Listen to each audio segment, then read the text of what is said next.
عید الاضحیٰ کی مبارکباد۔ گجرات سیلاب زدہ علاقوں میں 22 مندروں کی صفائی کرنے پر جمعیت علماء ہند گجرات کے کارکنوں کی تعریف کی۔ ان تہواروں کی سرنکھلا میں کچھ ہی دن بعد دیش بھر میں عید الاضحیٰ کا پرو بھی منایا جائے گا۔ سبھی دیش واسیوں کو عید الاضحیٰ کی بہت بہت بدھائیاں، بہت شبھ کامنائیں۔ تہوار ہمارے لیے آستھا اور وشواس کے پرتیک تو ہے ہی، ہمیں نئے بھارت میں تہواروں کو سوچھتا کا بھی پرتیک بنا۔ 35ویں من کی بات میں وزیر اعظم نریندر مودی نے کئی اہم باتوں کا ذکر کرتے ہوئے ہندوستانی مسلمانوں کو عید الاضحیٰ کی مبارکباد دی اور اپنے پیغام میں یہ بھی کہا کہ تہواروں میں صفائی کا خاص خیال رکھیں۔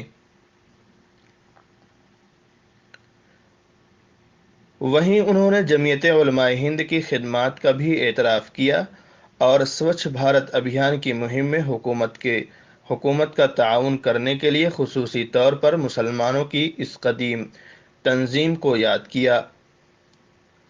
اپنے 35ویں من کی بات میں وزیر اعظم نریندر مودی نے کہا کہ جمعیت علماء ہند سوچھ بھارت ابھیان مہم میں خصوصی رول ادا کیا ہے اور خاص حصہ داری رہی ہے۔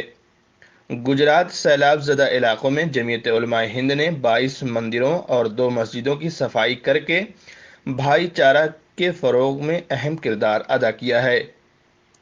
ہم آپ کو بتا دیں کہ گزشتہ ماہ گجرات میں سیلاب آیا تھا، جس میں جمعیت علماء ہند نے خصوصی امدادی مہم چلائی تھی اور متعدد مندروں کی بھی صفائی کی تھی۔ نیشنل میڈیا میں بھی مندروں کی صفائی کی تعریف کی گئی تھی اور اسے بھائی چارہ کے لیے اہم بتایا گیا تھا۔ پچھلے دنوں گجرات میں بھینکر باڑھ آئی، کافی لوگ اپنا جان گنوا بیٹھے، لیکن باڑھ کے بعد جب پانی کم ہوا تو ہر جگہ اتنی گندگی پھیل گئی تھی۔ ایسے سمے میں گجرات کے بناسکانٹھا ضلع کے دھانیرا میں جمعیت علماء ہند کے کارکنوں نے باڑھ پربھاوت 22 مندر ایوم 3 مسجدوں کی چرن بدھ طریقے سے صاف صفائی کی۔ خود نے پسینہ بہایا، سب لوگ نکل پڑے۔